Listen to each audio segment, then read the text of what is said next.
کی تقلید لوگ کرتے ہیں.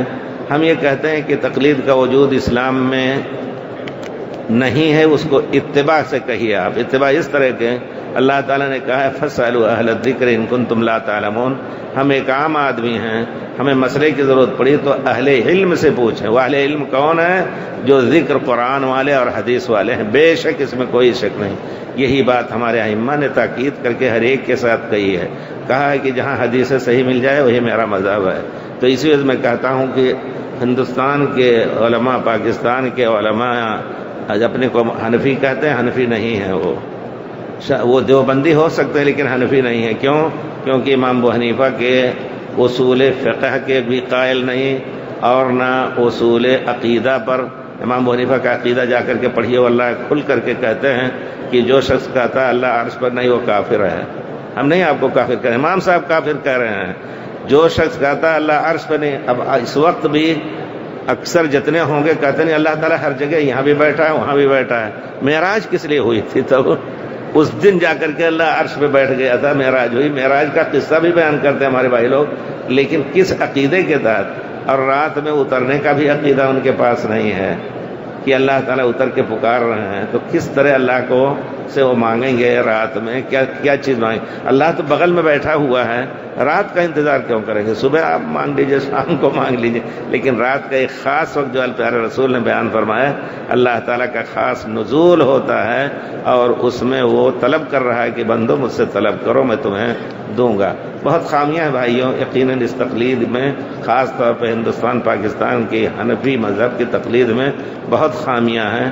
اور سب سے بڑی بات یہ ہے کہ ہم تقلید کریں، تقلید چاہے اتباع کہیں جو کچھ، لیکن جہاں مسئلے کا حق ہے، جہاں حدیث صحیح ملے اس کے ذریعے سے فیصلہ کریں. کیونکہ ہمارے امام ابو حنیفہ نے خود کہا ہے اذا صح الحدیث فهو مذہبی، صحیح حدیث ملے تو وہی میرا مذہب ہے. نہیں کرتے ہیں ایسا، اور کوشش کرتے ہیں بڑے سے بڑے عالم، چھوٹے سے چھوٹے سب، کہ کسی طرح حدیث کو موڑ توڑ کر کے. پرانے زمانے کے 5ویں صدی کے 400 کچھ میں کرخی کا کب انتقال ہوا ہے، ان کا قاعدہ ہے کہ جو حدیث بھی اور قرآن کی جو آیت، اللہ اکبر، ان کے منہ میں 64 دانت رہے ہوں گے تب یہ بات کہیں. 32 ہی صرف نہیں، 32 دونوں 64 دانت رہے ہوں گے تبھی یہ بات کہی ہے. جو حدیث بھی اور قرآن کی جو آیت بھی ہمارے مذہب کے خلاف ہے، یا تو منسوخ ہے یعنی اس پر عمل نہیں ہوگا، یا اس کی ہم تعویل کریں گے یعنی اس کو دوسرا معنی پہنائیں گے. بہت بڑی جرات کی بات کہی ہے، پرانا قاعدہ ان کا ہے اور اسی پر عمل ہو رہا ہے. اللہ تعالیٰ معاف کرے. اور ہم کہتے ہیں کہ یقیناً بہت بڑے گناہ کے حامل ہیں یہ علماء، جو خود بھی گمراہ ہیں. میں کہوں گا اس باب میں، عقیدے کے باب میں بھی اور اصول فقہ کے باب میں بھی، ہمارے دیوبندی بھائی علماء بڑے بڑے وہ اصل راستے پر نہیں ہیں، امام ابو حنیفہ کے راستے پر نہیں ہے، جو انہوں نے سنت پر عمل کی تاکید کی ہے. عقیدے میں تو کافر بنایا امام صاحب نے ایسے لوگوں کو جو کہتے ہیں کہ نہیں اللہ ہر جگہ ہے. اور پھر جب تصوف اور زہد کی بات آئی تو سلوک و تزکیہ کے کتنے انتسابات ہندوستان کے اندر ہیں، نقشبندی، چشتی، قادری، سہروردی اور ذکر اذکار کا بدعتی طریقہ آپ لوگوں نے اختیار فرمایا. 600 سال کے بعد آئے ہیں نقشبندی، چشتی، قادری، اور وہ اشعری اور ماتریدی جن کا عقیدہ لے کر کے اللہ کو ہر جگہ بتایا جا رہا ہے، وہ 300 سال کے بعد 329 اور 30 میں ابو منصور ماتریدی ابو الحسن کا اشعری کا انتقال ہوا ہے. تو جو عقیدہ صحابہ کرام کا تھا وہ عقیدہ چھوڑ کر کے 300 سال بعد آنے والے کی طرف منسوب کیوں کر رہے ہیں؟ میں نے ایک چھوٹی سی کتاب لکھی ہے، اس کو ہندوستان سے حاصل کیجئے، پاکستان میں چھپنے والی ہے، علماء دیوبند کا مشورہ. اس میں ہم نے اب کی نئے ایڈیشن میں لکھا ہے کہ اگر کوئی شخص عالم کہے، اگر ان کو جرات ہو تو آ کر کے کہہ دیں کہ جس عقیدے اور فقہ پر ہم قائل ہیں اس کے اور اس پر عامل ہیں بڑی سختی سے، وہ آ کے کہہ دیں کہ یہی عقیدہ پیارے رسول اور صحابہ کا تھا، آئیے حرم میں مقام ابراہیم اور کعبہ کے درمیان قسم کھایا جائے. میں قسم کھاؤں گا کہ نہیں، وہی عقیدہ صحیح ہے جو صحابہ کرام کا، کہ بغیر کسی تعویل کے اللہ عرش پر ہے اور اللہ کے صفات ہیں، ہاتھ ہیں، سب کچھ جتنی احادیث میں ہے، نہ کہ اس کا معنی دوسرا کچھ پہنایا جائے.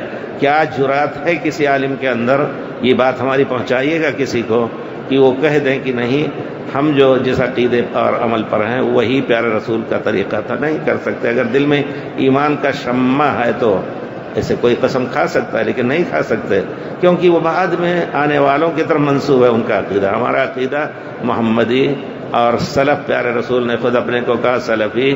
اسی طرح اثری، اثر کے معنی قرآن اور حدیث. یہ سب نسبتیں اس وقت آئیں جب لوگوں نے ہزار نسبتیں قائم کر لی. حنفی، شافعی، مالکی، نقشبندی، چشتی، قادری، سہروردی، تیجانی، رفاعی، بہت سے. جب ایک نکلا تو ہزاروں نکل سکتے ہیں. اور اب بھی کوئی اور بھی اٹھ جائے کوئی بزرگ تو اس کے نام سے کوئی عقیدہ نکل سکتا ہے. بہرحال تو تقلید کی کوئی حیثیت شریعت میں نہیں ہے. آپ کو کوئی مسئلہ پوچھنا ہے تو اتباع ہے اس میں. اتباع سنت کا طریقہ ہے کہ آپ کو نہیں معلوم تو ان سے پوچھیے جو قرآن حدیث جانتے ہیں، نہ کہ کسی قادیانی سے جا کر کے پوچھیے، نہ کسی شیعہ سے جو کہ خاص ان کا مذہب ہے صحابہ کرام کو کافر کہہ کے دین جو بنایا. نہیں، ایسے آدمی سے جس کا عقیدہ قرآن اور حدیث کا اسی سے پوچھیے. یہ واجب میں کہوں گا ہر شخص کے اوپر. اور اگر یہ پوچھتا ہے کہ نہیں ہمیں مذہب حنفی پر، مذہب شافعی پر، حنبلی پر فتویٰ دو تو گناہ گار ہوگا، کیونکہ اللہ تعالیٰ نے ہمیں نہ حنبلی بنایا ہے، نہ شافعی بنایا ہے، نہ مالکی بنایا ہے، نہ حنفی بنایا ہے. صرف پیارے رسول جس طرح اپنے لیے عبادت کے لیے پیدا کیا ہے اسی طرح علی الاطلاق پیارے رسول کی اطاعت کے لیے پیدا کیا ہے.